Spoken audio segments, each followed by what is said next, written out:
आपे तीनों लोक हाथ दे भूत पिशाच महावीर जब नाम सुनावे नासे रोग हरे सब पीरा जपत निरंतर संकट ते हनुमान छुड़ावे सब पर राम तपस्वी राजा तिनके काज सकल तुम साजा और मनोरथ जो कोई लावे सोई रमित जीवन बल पावे चारों युग प्रताप तुम्हारा साधु संत के तुम रखवारे असुर निकंदन राम तुम्हारे अष्ट सिद्धि नवनिधि के दाता असबर दीन जानकी माता राम रसायन तुम्हारे पासा सदा रहो रघुपति के दासा तुम्हारे भजन राम को पावे जन्म जन्म के सुसहा अंत काल रघुवर पुर जाई जहाँ जन्म हरि भक्त का अवध देवता चित्तन धरई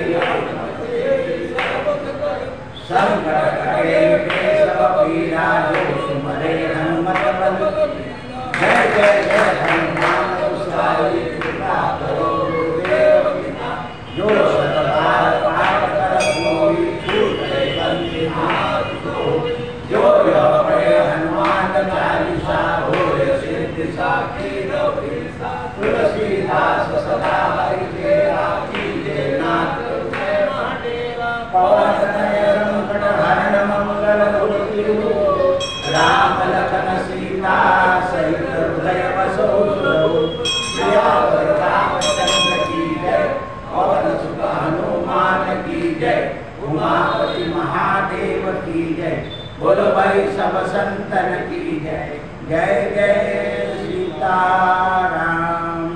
गुरुर्ब्रह्मा गुरुर्विष्णु गुरुर्देवो महेश्वरा गुरु साक्षात् परब्रह्म तस्मै श्री गुरवे नमः। अवधूत चिंतन श्री गुरुदेव दत्त श्री गुरुदेव दत्त श्री गुरुदेव दत्त अनंत कोटि ब्रह्मांड नायक राजराज गाणगापुर निवासी भगवान की जय। सद्गुरुनाथांना सदशिष्यांनी प्रश्न केला आहे, महाराज स्थितप्रज्ञ झाल्यानंतर सुख दुःख उरत नाही असे म्हणायचे का? भगवद्गीतेमध्ये स्थितप्रज्ञाची लक्षणं सांगितली आहे आणि ही स्थितप्रज्ञाची लक्षणं अंगी आणल्यानंतर या देहाला सुख दुःख उरतं का? स्थितप्रज्ञ म्हणजे व्यावहारिक दृष्टी देहाशी संबंध नाही असं नक्की। आता आपल्याकडे असं उदाहरण कोणी करून दाखवलं, अनेक संत झाले असतील, पण आमच्या वाचनात जे आले त्यांचं नाव सांग। तुकाराम महाराज म्हणतात कुत्ता जाणे चबडा, म्हणजे या देहाला होणारं भोक्तृत्व आम्हाला काहीही माहिती नाही। तदनंतर विनोबा भावेंचे मोठे बंधू बाळकुबा यांना देहाला दुःख होतं, पण ते अगदी व्यवस्थित बोलायचे, सगळे त्यांना विचारायचे की तुम्हाला एवढा त्रास होतोय या देहाला, म्हणजे मला होत नाही देहाला होत। विनोबांनी सुद्धा असं करून दाखवलं। शिवाजी भावेंचं उदाहरण सांगतो मी। एकदा पाचोऱ्याला विश्व हिंदू महासभेच्या सभेला गेलो असताना हे बापू शिवाजी भावे मी आणि ते होतो, तर शिवाजी भावेंना दूध प्यायचं होतं गाईचं, तर नेमकं ते दूध लवकर निघालं नाही, त्यामुळे ते आले, सभेची वेळ झाली तर ते 2 मिनिटं थांबले, दोन्ही हात असे केले श्रीराम श्रीराम आणि असं करून गेले। तोपर्यंत दूध आलं, म्हणे नको, दुधाच्या ऐवजी मी रामनाम घेतलं। म्हणजे देहाची भूक सुद्धा या नामाने थांबवणारे महात्म्य। पर कुठे काय होते, डोळ्याला कोसळ्यामध्ये विनोबा पवनार बाळकुबा त्याच्या पुढे हे तिन्ही भाऊ देहाचा आणि आमचा काही संबंध नाही अशा स्थितप्रज्ञाने वागत होते. म्हणजे याचा अर्थ काय? असे अनेक लोक असतील साधू वगैरे पडलेले. आता मध्ये एक व्हिडिओ आला होता की थंडीच्या दिवसामध्ये हिमालयामध्ये एका सैनिकाने तो टाकला. एक साधू एवढी कडाक्याची थंडी त्या हिमालयात, तो बर्फ बाजूला करत होता आणि ते गार पाणी अंगावर घेत होता. त्या सैनिकाने त्याचा सैनिकाच्या अंगात सगळे कपडे होते, पण तो बरोबर तो महात्मा उघडा होता, लंगोटी लावलेला, आणि ते गंगेचं पाणी सकाळी 6 वाजता बर्फ बाजूला करून अंगावर टाकत होतं. तर ही जी माणसं असतात यांच्या अंगी देह वेगळा करून टाकता हे आणि आत्मा वेगळा करतात. देह आणि आत्मा यांच्यामध्ये आहे जीवात्मा. या जीवात्म्याला द्वंद्व सहन करण्याची सवय लागली पाहिजे. द्वंद्व म्हणजे दुःख. दुःख सहन करायची सवय लागली की मग ती स्थितप्रज्ञाची लक्षणं येतात. उदाहरणार्थ कुंती सगळे त्रास देत होते, पण कुंती असं म्हणतच नव्हती त्रास होतो. धर्मराजाने, भीमाने, नकुलाने लहानपणी आई त्याला अरे नाही चला चला तितिक्षा सहन करत राहिली कुंती. म्हणून एक दिवशी परमात्माने कुंतीच्या चरणावर मस्तक आणि विचारलंय की तू एवढं सहन करते कशाने? म्हणजे तुझ्या नामाने. एकाच मिनिटात देवाला सांगायला. भीष्माने केलं, कुंती. विदुराने सुद्धा इतकं द्वंद्व अपमान करायचं. दुर्योधन एवढे विद्वान असून सुद्धा अपमान करतात, पण सण. भगवंताने विचारलं विदुराला, काका हे काय आहे? आपल्या नावाचा प्रभाव आहे. म्हणजे जेवढं नाम करतो मनुष्य, नाम घेतो, तेवढं त्याच्या शरीराला द्वंद्व ज्ञानाने होतं आणि नामाने होते. आता नंतर माझा विषय झाला इकडे की पूर्वीच्या स्त्रिया किती दुःख सहन करायच्या. अंतपात म्हणजे तो मनुष्य शिव्या द्यायचा, मारायचा, तरी म्हणायचा हा देवच आहे. म्हणजे काय केलं त्यांनी? ते सहन केलं. आणि आता दोन्ही 80,000 पगारवाले 3ऱ्या महिन्यात म्हणतात चलो आपलं जमणार नाही. दोन्ही शिकलेले आहे, कारण कोणाला दुःख सहन करण्याची तयारी नाही. म्हणून द्वंद्वातीतम, जो सद्गुरू द्वंद्वातीत जातो अशा सद्गुरूला शरण गेलं पाहिजे. आणखी एक उदाहरण आहे. अखंडानंद नावाचे स्वामी होते. त्यांनी त्यांचा पूर्वी काशीला छापखाना होता. ज्ञान होता होता त्यांनी संन्यास घेतला. पण देवरा नावाचे बाबा होते त्यावेळेला वृंदावनात, ते झाडावर राहिले. हे अखंडानंद नेहमी देवरा बाबाकडे जायचे. पण त्यांना काय बुद्धी झाली तर त्यांनी दंडी संन्यास घेतला. आता संन्यास घेतल्यानंतर ज्याने संन्यास घेतलाय, ज्याने हातात दंड घेतलाय, त्याने दुसऱ्याला नमस्कार करायचा नसतो. त्याला सगळ्यांनी नमस्कार करायचा. देवाला सुद्धा ते हात जोडून नमस्कार करत नाही. तो दंड जो आहे ना, तो असा फिरवतात आणि त्या दंडाला डोकं लावतात. काय व्हायचं? अखंडानंद देवरा बाबाकडे आणि ते रडू यायचं. त्याला देवरा बाबा विचारायचं, काय का रडतो? आता तू ज्ञानी जाणार ना. म्हणून मला रडू असं येतं की तुमच्या जवळ येऊन तुम्हाला नमस्कार नाही करताय, त्याचा रडू येतो. मग म्हणे तुझ्यात आणि माझ्यात काय आडवं आहे? म्हणजे हा दंड फेकून दे माझ्या यमुना नदीमध्ये. दंड फेकून दिला आणि देवरा बाबा पुढे हे शरीर टाकून दिलं. त्यामुळे नुसती लुंगी लाव आणि संन्यास भोग, दंड टाकून दिला यमुना नदी. कारण ते गुरुप्रेम असं आहे की ते आवरलं जात नाही. गुरुप्रेम असं. म्हणून बरेच संत प्रेमानंद असतात. प्रेमानंद, प्रेमाचाच आनंद असतो. काल त्यांनी उत्तर दिलं ना प्रेमानंद महाराज, मी तर रोज मरतो रोज जन्म घेतो म्हणे. रोज मरतो रोज जन्म घेतो. त्याचं मोठं उत्तर आहे, कोणाला समजलं नाही. आपण झोपलो म्हणजे काय झालंय समजत नाही आपल्याला. पण सकाळी तरतरी येते. रात्री झोप नाही नीट झाली तर सकाळी तरतरी येत नाही. निद्रा समाधी स्थिती निद्रा एक समाधीच आहे. भगवान शंकराच्या चरित्रामध्ये वर्णन आहे. म्हणून नामरूपात्मक प्रतीक आपल्याला दिसतं. आपणही देहरूप आहोत असं समजून आहोत, म्हणून आपल्याला या देहाची अवस्था कळत नाही. जे स्थितप्रज्ञ होतात ते परमार्थिक विचारात राहतात, म्हणून त्यांना या देहाची चिंता उरत नाही. म्हणून आतापर्यंत किती संत होऊन गेले, पण त्यांची कीर्ती जगामध्ये राहिलेली आहे. कशामुळे? स्थितप्रज्ञाच्या अवस्थेमुळे. महाराज म्हणाले समजलं? म्हणाले हो. दुसरा प्रश्न केला, महाराज ईश्वर करतो ते भल्या करता करतो, हा विचार कितपत बरा आहे? बरे झाले देवा दिवाळी निघाले, तुकाराम महाराजांचं वर्णन आहे. आता दिवाळी निघाल्यावर बरं झालं असं कोण म्हणेल? व्यावहारिक माणसाला तर म्हणता येणार नाही. मग तुकाराम महाराजांनी काय केलं, आपला हिस्सा वाटा करून टाकला, भावाच्या भावाला देऊन टाकला आणि आपल्या हिस्स्याचं जे होतं ते सगळं कर्ज भरून टाकलं.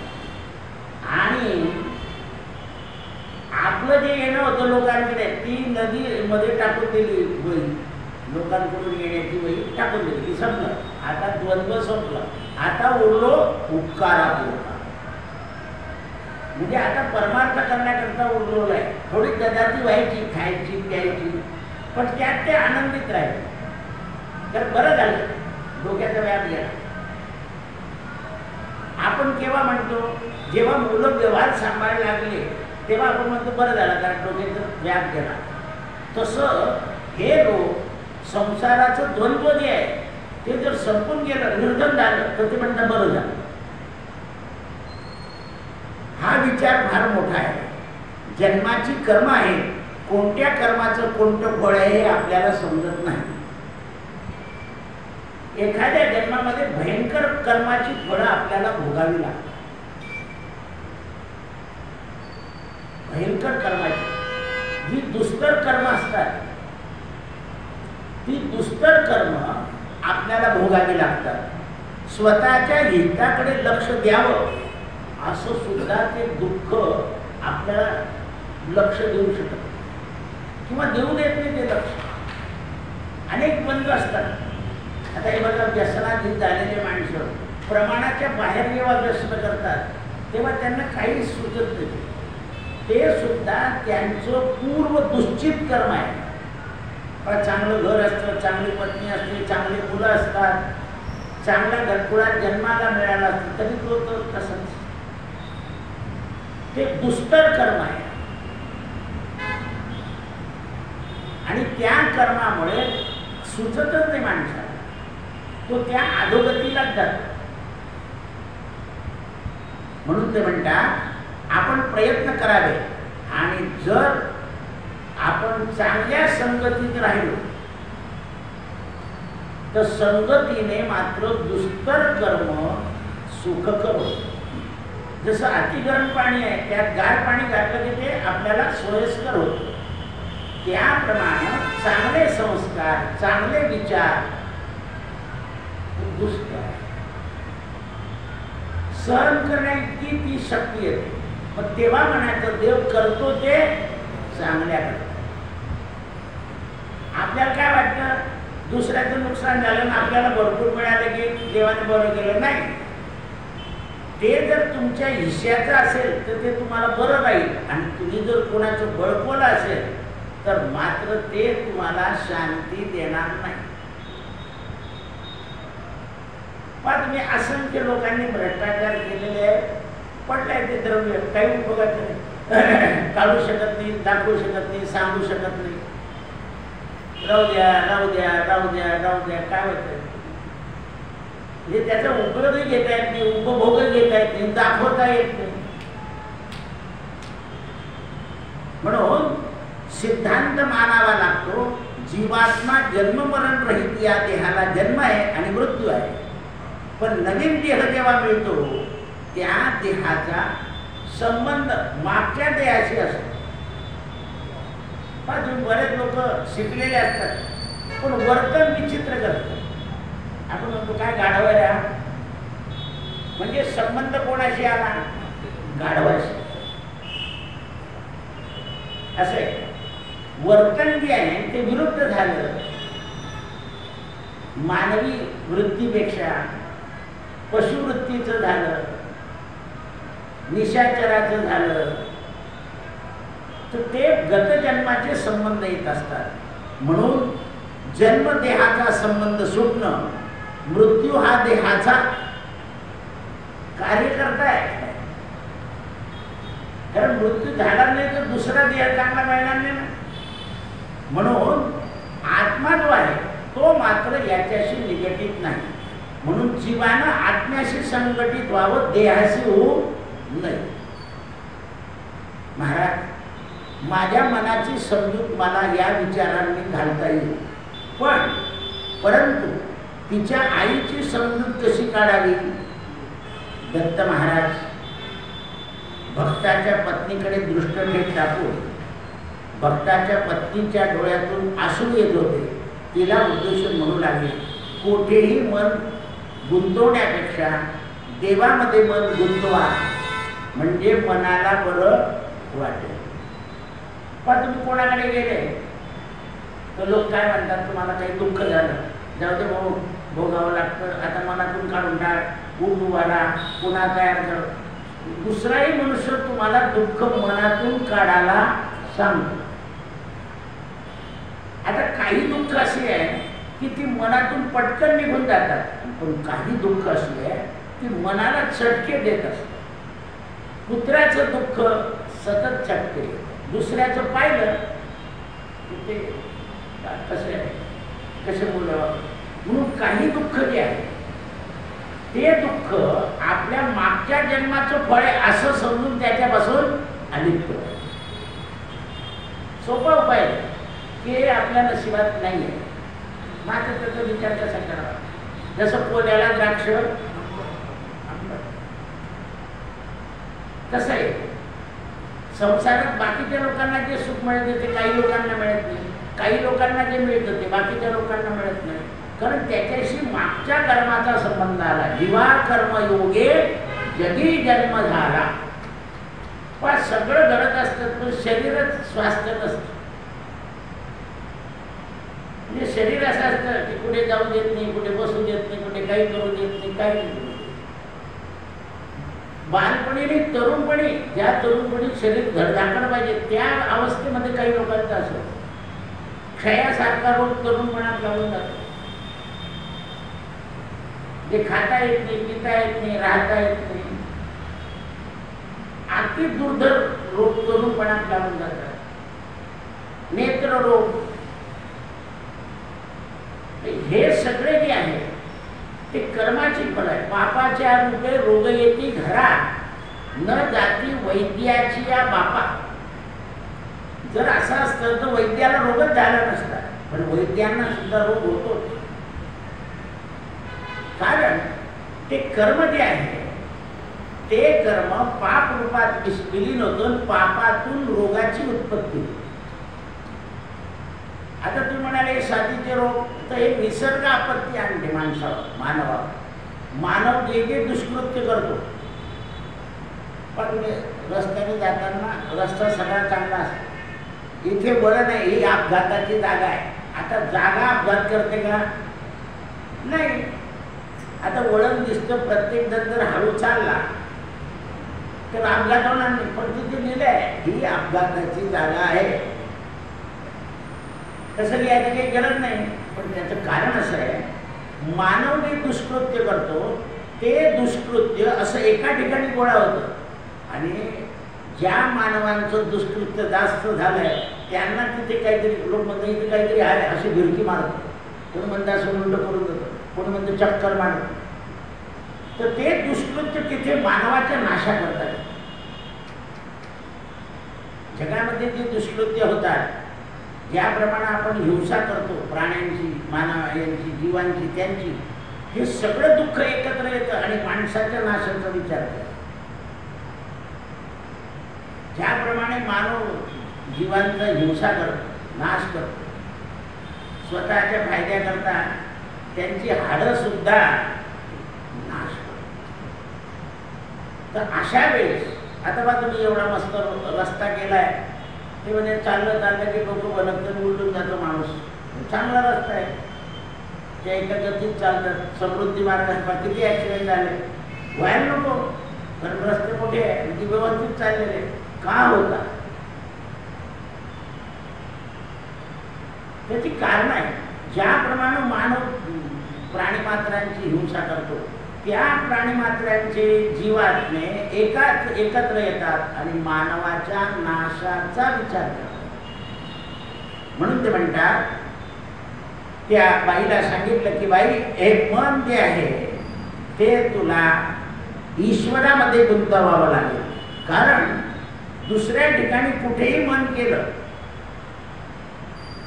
तर ते मन तिथे जास्त काळ टिकत नाही. पण ईश्वर निर्गुण निराकार आहे. त्याचं उदाहरण एकनाथी महाराजांच्या म्हणजे नाथ महाराजांच्या हरिपाठामध्ये दिलं आहे की हरीच्या दासा हरी दाही दिशा, म्हणजे कोणतीच दिशा वाईट नाही त्याला. आता आपल्याकडे कसं झालंय, इकडे तुळशी ठेवा, इकडे अग्नी ठेवा, इकडे मोठ्या, इतके वेगळे झाले लोक. तो मोठ्या मोठाचा बुवा घरात आणून ठेवला म्हणजे पैसा येतो. आता असं म्हणजे कधी पैसा झाला असता, आला असता तर कशाला सरकारला तुम्हाला ताकावर GST लावा लागला असतं. ताकावर GST आहे म्हणजे याचा अर्थ लोक टॅक्स बरोबर भरत नाही, म्हणून तो प्रामाणिकपणे गोळा होत नाही. पण कोणी असं सांगतं का? नाही सांगत. कारण योग्य गतीने मार्ग केला पाहिजे. आणि या लोकांनी गोळा झालेलं द्रव्य न्याय मार्गाने खर्च केलं पाहिजे. राज्यकर्त्यांनी इकडे न्याय मार्ग नाही, इकडे न्याय मार्ग नाही. न्याय मार्ग नाही म्हणून चंचण आहे. न्याय मार्ग आला तर चंचण येणार नाही. फुकट निर्माण होणारी वाळू काहीच खर्च नाही आहे त्याला.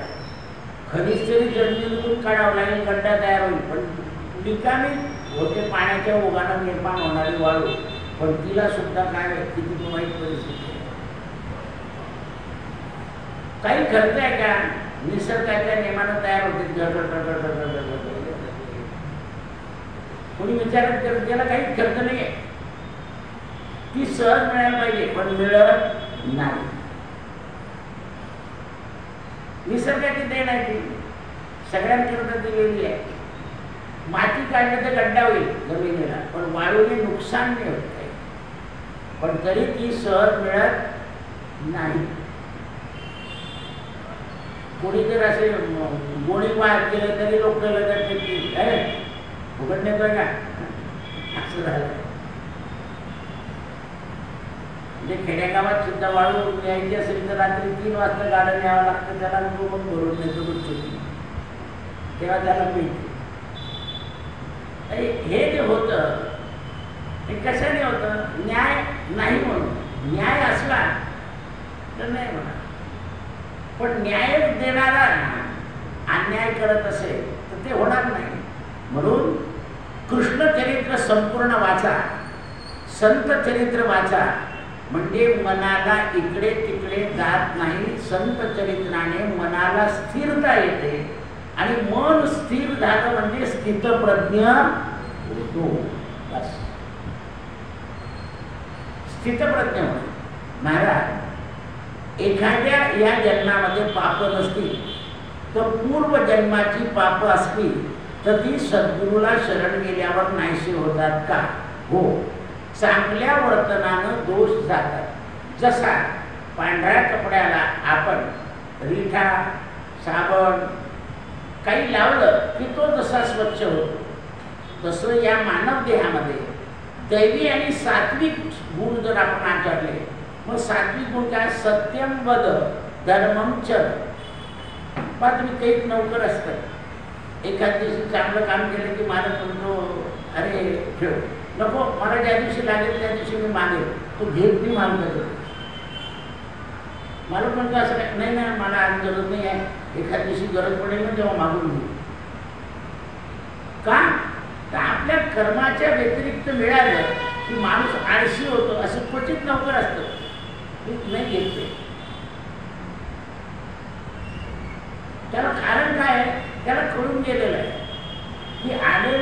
काही द्रव्य आपल्याला एखाद्याला बिघडू शकेल, मग त्या मालकाची काय वर करावी लागते आणि मग ते जगतं म्हणून तो करत नाही. वेळ झाला की निघून जात आणि मालकाने कळतं हा इकडचं तिकडचं घेत नाही, याला थांबवण्याचा अर्थ नाही. तर ही जी नीती आहे, ही जी नीती आहे, आज पण तुम्ही प्रत्येकाला वरचं पाहिजे, बिना श्रमाचं, बिना कामाचं. कामाची वेळ ठरली आहे तिथे सुद्धा काम टाळण्याची इच्छा असते आणि त्यामुळे जगातला कर्मयोग हा अर्धा राहून जातो, पूर्ण होत नाही कर्मयोग जो आहे. आणि ज्या वेळेला कर्मयोग नीट चालेल, रामराज्यात काय चाललं, कर्मयोग नीट चाललाय. कृष्ण अवतारात कर्मयोग चाललेला नाही. जोपर्यंत दुर्योधन होता तोपर्यंत नाही चालला. धर्मराजा जेव्हा गादीवर आले तेव्हा कर्मयोग सुरू झाला, पण द्वारकेमध्ये अधर्मयोग सुरू केला. म्हणून रामराजे होते तोपर्यंत कर्मयोग चांगला चालला, पण रामाला सुद्धा शेवटी लक्ष्मणाच्या द्वारानं कर्मयोगात बदल करावा लागला. लक्ष्मणाचा त्याग केला आणि नंतर युग परिवर्तन झालं. म्हणून कर्मयोग सोडायचं नाही. आपल्याकडे कर्मवीर होऊन गेले काही लोक. कर्मवीर भाऊराव पाटील या ग्रस्ताने इतकं शिक्षणाकरता प्रयत्न केले, लोकांच्या शिक्षणाकरता, म्हणून त्यांना शेवटी पदवी दिली, कर्मवीर भाऊराव पाटील. मी जेव्हा तिकडे गेलो कोल्हापूरकडे, तुम्हाला ते गाव दिसलं, मी ते गाडीवाल्याला थांबवलं, ते पुतळ्यावर गेलो, लोक सगळे मला नाही का आहे ते खरं आहे. सयाजीरावांची बरीच प्रॉपर्टी इकडे होती बडोदा सरकारची, तिकडे गेले भाऊराव, की तुमची प्रॉपर्टी पडली आहे, तुम्ही मला काहीतरी द्या म्हणजे मी लोकांच्या शिक्षणाला देईल. तर त्यांनी थोडी प्रॉपर्टी दिली. एकदा भाऊराव बाहेर गावाला गेले होते आणि शाळेमध्ये हेडमास्टरला मुलांना खाऊ घालायला काही नव्हतं, म्हणून हेडमास्टर त्यांच्या पत्नीकडे गेले की बाई 2 दिवस भाऊरावांना याला अवकाश आहे, आता खाऊ घालायला काही नाही, काहीतरी कुठून तरी मदत मला मिळवून द्या. म्हणजे बघ मी कोणाकडे गेले ते लोक मला नाव ठेवले. आता माझ्याजवळ तर काही नाही आहे, पण हे 2 मंगळसूत्रे हे मोड आणि गळ्यातले मंगळसूत्र. हेडमास्टर म्हणे नाही, म्हणजे काही काळजी करू नको, भाऊराव येतील तोपर्यंत जेवायचं नाही, मला पाणी प्यायचं आहे. ते आले की मी जेवून गेले, मोडून टाकले मंगळसूत्र. शाळा 2 दिवस चालवली. भाऊराव आले, आल्यानंतर हेडमास्टरने खाली मारले, कारण काय झालं नाही म्हणे, तुम्ही घरी जा, म्हणजे काय झालं ते कळलं. ते काही बोलले नाही, घरी गेले. ह्या बसल्या होत्या. मग काकू काय झालं म्हणजे 2 दिवस शाळेत काही नव्हतं, मी तुमच्या नावाचे 2 मंगळसूत्र मोडून टाकले आणि मुलांना जेव घातले, आजपासून मंगळसूत्रच घालू नको म्हणायचं, जाऊ दे अशी म्हणे. म्हणून ते कर्मवीर कर्मवीर. आणखीन एक उदाहरण आहे. पंढरपूरला 1955 साली एक जोडपं गेलं आणि तिथे कृष्णदयाळ नावांचा एक ग्रंथ होता. त्याच्यामध्ये भगवंताचे 90 अध्यायाचं सगळं चरित्र दिलेलं. याचे भाड्यापुरतेच पैसे राहिले आणि त्या ग्रस्ताला तो ग्रंथ घ्यायचा होता, म्हणून परभणीच्या आजूबाजूच्या लोकांना खूप मागितलं. त्यावेळेला तुला ग्रंथ पुढच्या वेळा घेऊन. त्या बाईने पटकन काय केलं, 2 मंगळसूत्रातलं एक मंगळसूत्र मोडलं, तोडलं, सोनाराकडे गेली, ते मोडलं आणि तो ग्रंथ विकत आणला. ते म्हणजे तू कुठून आणला म्हणे, घरी गेल्यावर सांगेल. ती रस्त्याने पाणी द्यायची नाही, जेवायची नाही, पण तो ग्रंथ मस्त हातामध्ये आनंद घरी ठेवला.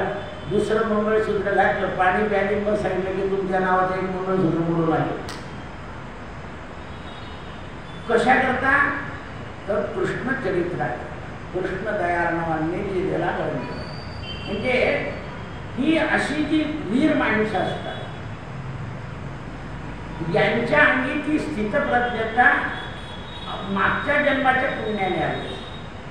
अशिक्षित असतात, त्यांना काही समजत नाही, पण ती जी आलेली असते स्थितप्रज्ञता, मंगळसूत्राचा नियम काय?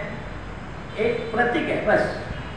नाही का पूर्वी बाया जोपर्यंत मंगळसूत्र ओवत होत्या ना तोपर्यंत थूक सुद्धा जेवत नव्हतं दोऱ्यामध्ये, मग झालं जेवत नव्हतं.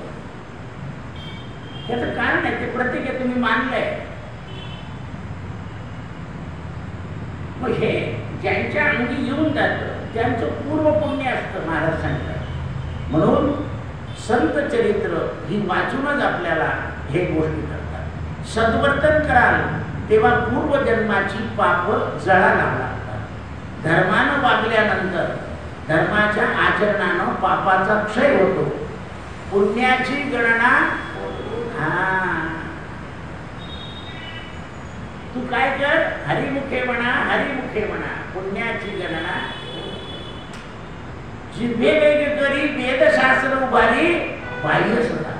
तू या जिभेवर जर देवाचं नाव घेतलं तर वेद आणि शास्त्र तुला मदत करतील, आपोआप कळायला लागतील. पण काय करावं लागेल तुला? देवाची द्वारी उभा क्षणवरी देणे मुक्तीचारी साधी येणे. देवाच्या द्वारामध्ये क्षणभर थांबावं लागेल. आपण जे थांबतो तसं नाही, विचार करायचा की माझ्या हातून कोणतं वर्तन घडत आहे आणि कोणत्या वर्तनाचं काय फळ आहे असा विचार. आणखीन कवी असं म्हणतात, जिभे तू जेवढं देवाचं नाव घेशील तेवढं जिव्हा आपल्या पुनर्जन्माचं म्हणजे पुढच्या जन्माचं सत्यवचनाची पालन करते होती. मागच्या जन्मात जर आपल्या लिहिलेलं जेवढं नाव घेतलं असेल तेवढं पुढच्या जन्मात आपल्या वचनातून सत्य असत्य निघत नाही. म्हणून धर्माचरणानं आणि ईश्वरी कृपेनं सगळं फळ होतं. आणि एवढं नाही तर आपल्या वंशामध्ये ते चालत असतं. म्हणून काही घरात पाहत नाही, तुकाराम महाराजांच्या घरामध्ये 33 पुरुष पंढरीची वारी करणारे होते, कोणीच चुकत नव्हतं. असं प्रत्येक आधुनिक प्रत्येक घराण्यामध्ये वारी करणारे लोक आहेत. त्यांना जाऊन समजा वारी करायची खरं हे जे पुण्य चालतं हे असे महापुरुष घरात येतात. म्हणून त्यांच्या घरामध्ये परंपरेनं पुण्यमार्ग चालतो. अन्नदान चालतं, परोपकार चालतो, सत्संग चालतो. हे चालूच असतं घराण्यामध्ये. आमचे वडील सांगून गेले अमुक करा, आमचे वडील सांगून गेले करत नाही. आता पुढे आपण काही वळण लावत ते पडत नाही, कारण आपलं मागचं पुण्य नसतं. म्हणून पुण्येनं यशवर्धते. माणसाला नेहमी पुण्यानं यशवर्ध. जसं पाण्यानं पीक वाढतं आणि धान्य पिकतं तसं पुण्यानं माणसाला सत्फळ मिळत असतात. महाराज एखाद्या जीवाने पुढील जीवनात आघात किंवा दुःख होऊ नये म्हणून याकरता काय करावे? दुःख आघात होऊ नये याकरता दुसऱ्याचं दुःख कमी करावं. कुंतीने काय केलं? एरंडोल शहरामध्ये एका ब्राह्मणाच्या घरी बकासुरा करता गाडावर धान्य आणि एक मुलगा मागितला होता. ती घर रडत होतं. कुंती गेली तिथे, रडू नका, मी माझा मुलगा पाठवतो, तुम्ही धान्य द्या. भीमाला पाठवलं जाय म्हणे, एवढं गाडावर खाऊन घे आणि त्याला मारू नये. म्हणून दुसऱ्या दिवशी कुंतीने एरंडोल सोडून दिलं. खरी कोण फुटायला नको की माझा मुलगा बलवान आहे. पण वध केला कोणाचा? बकासुराचा. जागा आहे जो भीमकुंड. याचा अर्थ कसा आहे? दुसऱ्याचं दुःख कमी करा. ज्याने आपल्याला दिलंय त्याला दुःख देऊ नका. दुसऱ्याचं दुःख कमी करायचं आणि ज्याने दिलंय त्याला दुःख नाही द्यायचं. कारण त्याला दिलं की परत आपल्याला भोगावं लागेल. आपण बघून मोकळं व्हायचं. दिगळे दुःख उसणे भेटू नयेची, देव शिक्षा करील तयास उगेच मैसा. कारण जो दुसऱ्याला दुःख देतो त्याला त्या दुःखाचं फळ भोगावं लागतं. म्हणून आपली बुद्धी शाबूत ठेवावी आणि ईश्वराची कृपा समजून संसारातलं दुःख सहन करत जावं. म्हणजे पुढच्या जन्मामध्ये दुःख भोगायला मिळणार नाही. आहे ते भोगायचं. महाराज प्राणायामामुळे मन स्थिर होईल का? हो. प्राणायाम चांगला असतो, तो चालू ठेवला तर धर्माविषयी मार्गदर्शन मिळतं आणि मन सुद्धा स्थिर होतं. पण या कलियुगामध्ये प्राणायाम शिकवणारा सुद्धा खोटं औषध विकतो.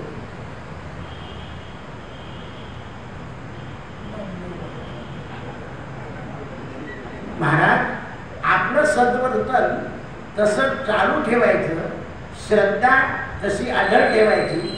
आघात झाल्यावर श्रद्धा डगमळणार नाही का? हो, केव्हा केव्हा ती डगमळते, पण ईश्वराला सांगावं की माझी श्रद्धा डगमळू देऊ. कारण भगवंतानं गीतेमध्ये सांगितलंय श्रद्धावान लभते. जगात श्रद्धा आहे म्हणून चालत चाललाय. आपण नाही सांगत का आमचा किराणा दुकान चालला आहे, इथूनच माल घ्या, चालतो. विश्वास ठेवावा लागतो. परमार्थामध्ये श्रद्धा आहे, व्यवहारामध्ये विश्वास आहे. आमचा दूधवाला चांगलं दूध देतो, आपण घ्या त्याचे म्हणून विश्वास ठेवावा लागतो. परमार्थामध्ये श्रद्धा आहे आणि व्यवहारामध्ये विश्वास आहे. माणूस पत्नीवर विश्वास ठेवतो, स्त्रिया माणसावर विश्वास ठेवतात की माझा पती दुर्वर्तन करणार नाही, माझी पत्नी घरात चोऱ्या करणार नाही. विश्वास ठेवावा. व्यवहारामध्ये विश्वास आहे आणि परमार्थामध्ये श्रद्धा आहे. विश्वासालाही तडा गेला आणि श्रद्धेलाही तडा गेला की दुःख भोगावं. आपण नाही सांगत जेव्हा यांना निवडून देऊ, हे चांगलं करतील, विश्वास ठेवतो आपण त्यांच्यावर, म्हणून मत देतो. म्हणून त्याचं नाव दान आहे, मतदान. म्हणून ते म्हणतात की धर्माविषयी मार्गदर्शन करणारे लोक जे आहेत ते परोपकारी पाहिजे. हा मुद्दा महत्वाचा आहे. जे धर्माचं सकाळीच भाऊच्या समोर काळजी आलं ते तू काही कुंडली नव्हतं. आता ते म्हणे ज्याची विषयी मला काळजी आहे त्याची आई नाही, तर मी आता काय करू. मी त्यांना एका मिनिटात परत सांगितलं. आधी एकदम खुश झाल्या निघून गेलो. कारण ज्यांची तळमळ आहे की हा जीव चांगला व्हावा, त्यांच्या तळमळीनंच तो चांगला होईल. फक्त निमित्त मात्र सांगितलं. कारण तळमळ जी असते कोणत्याही जीवाचं कल्याण, आईची तळमळ मुलांकरता असते.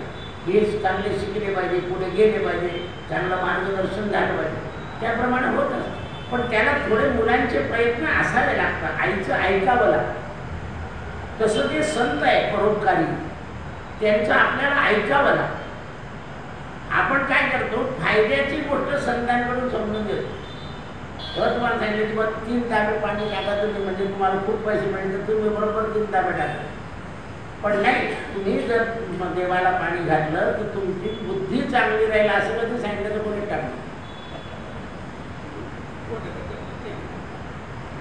जर समजा पैसे मिळाले आणि बुद्धी बिघडली तर तुम्ही कुठे जाल? पैसे मिळून बुद्धी चांगली राहिली तरच उपयोग होईल ना. आता बघा, बरेच माणसं जे असतात त्यांचे 4,000 रुपये बाहेरचा खर्च होतो, म्हणजे एकट्याचा.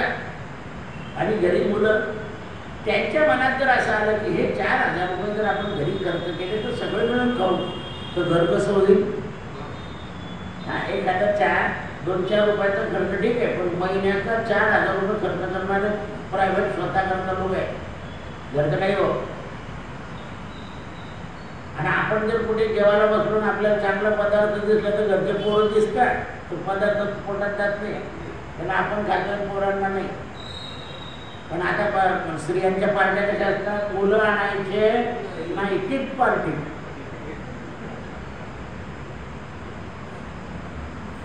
मुलं आणायची नाही आणि त्या मुलांना घरी टाकायचं आणि यांनी एन्जॉय करायचं. काय शिकवलं जातं बघा. वात्सल्य कमी होईल ना तुमचं, वात्सल्य कमी होतं एक दिवसेंदिवस. आणि ते वात्सल्य कमी झाल्यावर मुलं म्हातारपणे तुमच्यावर वात्सल्य ठेवत नाहीये. मुलं हल्ली बोलतात, तुला कुठे वेळ होता, आमच्याकडनं कुठे थांबत होती, घरात तू तर नोकरी करत होती, पैसे कमवत होती, असं बोलतात तोंडावर. आणि इंग्लिश मिडियमचे जास्ती बोलतात. मला लोक येऊन सांगतात म्हणून मला माहिती नाही, मला काय माहिती. त्याचं कारण आहे की ते जो संस्कार आहे, त्या मुंबईच्या त्या ऑफिसर दोन्ही नवरा बायको, त्या मुलाने वरतून उडी मारून गेली, आई वडिलांचं सुख मिळत नव्हतं, मारून गेली वरती मुंबई. एकुलता एक मुलगा होता, काय हरकत होती. तो म्हणा आई घरी राहा सोडून देत, वात्सल्य नाही, एकटा राहायचं. त्याला कंटाळा वरतून गेली मारून गेली. काय करायचं त्या पैशाला? आम्ही दत्त विवेक वेळ दत्त, पण स्वतःचा तर गेला. म्हणून ते म्हणतात गुरुच्या कृपेने मानसिक दुःख दूर होतात आणि सद्वर्तनाने मात्र जास्त होतात. म्हणून मानवाचं सद्वर्तन झालं पाहिजे. दुर्योधनाचं सद्वर्तन नव्हतं, धर्मराजाचं आणि पांडवांचं सद्वर्तन होतं. सगळ्या चारी भावांना धर्माच्या अंगठ्याची मर्यादा दिली होती कुंतीने. ज्या वेळेला विकोप होईल तेव्हा धर्माचा अंगठा वर होईल, तेव्हा तुम्ही युद्ध करायचं. जोपर्यंत त्याचा अंगठा जमिनीतून वरती येत नाही तोपर्यंत कोणाला मारतात नाही. तर भीमाने तर कधी दुर्योधनाला संपवून टाकला होता, धृतराष्ट्राला संपवून टाकला. ज्या वेळा धर्माचं राज्य झालं त्यावेळेला धर्मराजाने धृतराष्ट्राला सोन्याच्या बंगल्यावर बसवलं आणि भीमाला सांगितलं, भीमा तू काकाचा द्वेष करतो ना तर तू धोका द्यायचा. भीम आता धर्माची आज्ञा, कुंतीची आज्ञा, भीमानं असा धोका द्यावा, पण मनात विचार करा की असा जोरात द्यायचा की भिंतीवर आदळला पाहिजे. तोपर्यंत कुंती आहे भीमा अविचार करायचा नाही, तुला फक्त धोका द्यायला सांगितलाय धर्माने. हे विदुराने पाहिलं की हा आपला भाऊ इतका लबाड, ज्या भीमाला विष खाऊ घातलं, तिखट खाऊ घातलं, त्याच्या हातून धोका खातो. म्हणून एक दिवशी रात्री विदुराने धर्माच्या राज्यात प्रवेश केला आणि धृतराष्ट्राला सांगितलं, अरे आंधळ्या आता तर सावध हो. म्हणजे काय, तो भीम एक दिवशी असा जोरात झोका देईल आणि तुला मारेल, अधोगतीने मरशील. म्हणजे मग काय करू, म्हणजे चाल इथून. रात्रीच्या रात्री विदुराला काढून हरिद्वारला घेऊन गेला आणि तिथे ज्ञानानं सद्गती दिली. नाही तर धृतराष्ट्राची दुर्गती झाली. विदुरासारखा भाऊ होता म्हणून सद्गती. अजून पहा तुम्ही, आपल्या भावाचे जर हाल होत असतील तर एखादा चांगला भाऊ म्हणतो, रे इकडे काय झालं त्यांचं तोंड नको, मी आहे तुझा. कारण बंधुप्रेम मोठं कठीण असतं, बंधुप्रेम मोठं कठीण असतं. बंधू याचाच अर्थ असा आहे जो बंधनातून मुक्त करतो त्याचं नाव बंधू. आणि दुर्योधन कसा आहे, जो बंधनात टाकतो तो दुर्योधन.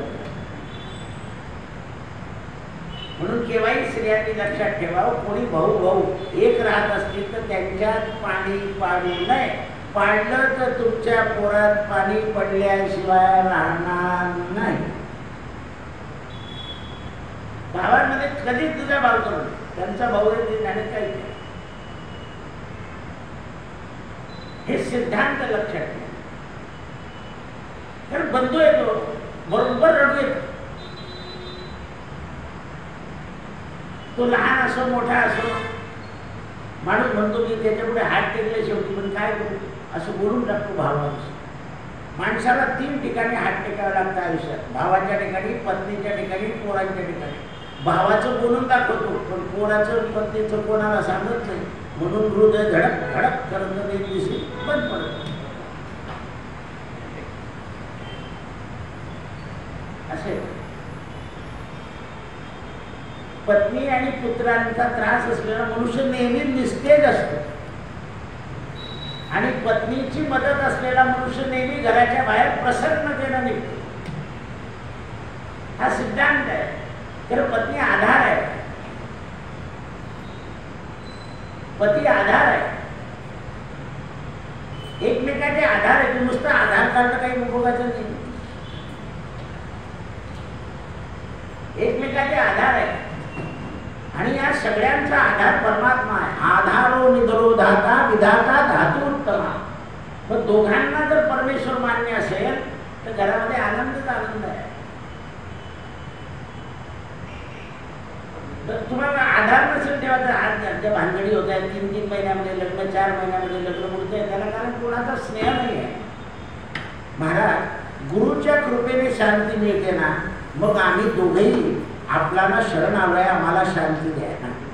ते म्हणाले असं एकदम शांती देता येत नाही. शांती आपल्या शरीरात निर्माण करावी लागते.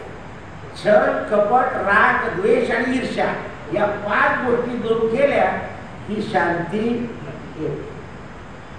नाही तर भुसावळला शांतीनगर आहे, भानगडी झाल्या नसत्या. बाईचं नाव शांती, माणसाचं नाव शांताराम, भानगडी झाल्या नसत्या. हे रहस्य जे आहे, छल कपट, कधी पती पत्नीमध्ये लबाडी नको. हे तुम्ही लबाडी केली की प्रेम राहणारच नाही. खरं सांगून नका की माझ्याकडून हे चुकलंय, कलह होणारच नाही, कली प्रवेश करणारच नाही. प्रतिवते जैसा भ्रतार प्रमाण तैसा नारायण आम्हापरी कुटुंबा म्हणतात. म्हणजे श्रीचं महत्व सांगितलं आहे त्याच्यात. म्हणून ते म्हणतात की दुर्योधन सगळंच माझं म्हणत होता शेवटपर्यंत, धर्माने काहीच माझं म्हटलं नाही. भरताने 14 वर्ष राज्य सांभाळलं, पण माझं म्हटलं नाही, सगळं रामाचं आहे असं म्हटलं. पहा असं जसं घरामध्ये बाई म्हणजे सगळं त्यांचं आहे, तो म्हणतो माझं आहे पण तू सांभाळते, म्हणून काय झालं, परस्परांना आनंद होतो. या ज्या गोष्टी सांगितल्या आहेत, भरताने 14 वर्ष राज्य माझं आहे म्हटलंच नाही, रामाचंच राज्य आहे. झाले रामराज्य. उलट राम आल्यानंतर तरी मंथरा आली. आपल्या परिटाने सीतेला बाहेर काढलं. भरताच्या 14 वर्षात एकही विरोध नव्हता. रामाने कबूल केलाय, कलीने प्रवेश केलाच, कारण ते नियतीचा खेळ होता. काय होता? नियतीचा खेळ. लव आणि कुश हे राज्यात जन्माला यायचे नव्हते, ते ऋषीच्या आश्रमात यायचे, म्हणून ते निमित्त मात्र ठरले. रामालाही माहिती होतं, सीतेलाही माहिती होतं, हे निमित्त आहे. आता आपण आनंद रामायण सुरू करून त्याच्यात कथा येईल. रामाने सीतेला विचारलं की तुला आता बाळ होणार आहे, काय इच्छा आहे? म्हणजे मला वनात राहायची. म्हणजे राजाची राणी वनात राहू शकत नाही, म्हणजे काहीतरी माया निमित्त करा. म्हणून ते निमित्त केलं आणि सीतेला वनात पाठवलं. म्हणून लवकुशांचे जन्म वनात ऋषितुल्य झाले, कारण रामाचा स्वतः अवतार होता. हे पुढचे मुलं ऋषितुल्य ज्ञानानं राहतील तर सूर्यवंश चांगला राहील, म्हणून त्या आश्रमात जन्म घातला आणि सगळं ऋषींचं ज्ञान दिलं. जर अयोध्येमध्ये जन्म दिला असता तर राजाचे गुण आले असतील. राजामध्ये गुणही येतात आणि दुर्गुण येतात. म्हणून त्याच्याकरता वनामध्ये लवकुशांचे जन्म झाले आणि लवकुशानंतर सगळे ऋषितुल्य राजे झाले. सत्ययुगात त्यांची कारण झाली तशी. म्हणून सत्ययुगाची जी ज्ञान भूमिका सांगितली आहे ही कर्मावर आधारित असते. म्हणून माणसाने तुका म्हणे सत्यकर्मा साह्य वागे, केव्हाही चांगल्या कर्माला साह्य वाग. आता बघ काही लोकांना गावाला जायचं असतं, ज्याच्या घरी लग्न असतं त्याचा आग्रह असतो, 2-4 दिवस जातात, त्याला काम करू लागतात, पत्रिका लिहू लागतात. म्हणून भाऊ तिकडे जाणं महत्त्वाचं आहे, नाही तर माझा व्यवहार होणार नाही, त्या लग्नाला जातो गोड बोलून निघून. पुन्हा आल्यावर त्याचं काही आवडलं सोडलं काम करून. कारण कोणत्याही चांगल्या कर्माला साह्य झालं पूर्वी लोक हातोहात वाढवून यायचे. आता तुम्हाला वाढ हनुमान सरोवर ते फक्त वरच्या कपड्यात चांगलं असतात, बाकीचं सगळे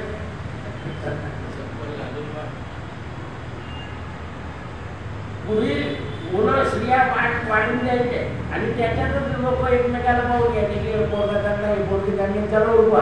आता तुम्हाला पुस्तकात छापावं लागतं, माझा मुलगा आहे, माझी मुलगी आहे, आणि केव्हा केव्हा तरी एखादं जमतं. 4 वस्तू पुस्तकात दिल्या लोकांनी, तेव्हा जमलंय. आणि काही लोकांचं मंदिरात जमून जातं.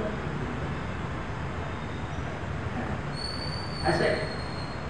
त्याचं कारण आहे, सत्यकर्माला साह्य होत गेले की प्रारब्ध सहज घडत जातं. कुंडली वरदा हरी श्री ज्ञानदेव गोपाल कृष्ण भगवान की जय. सद्गुरु राये कृपामद वही नाही घडली सेवा काही.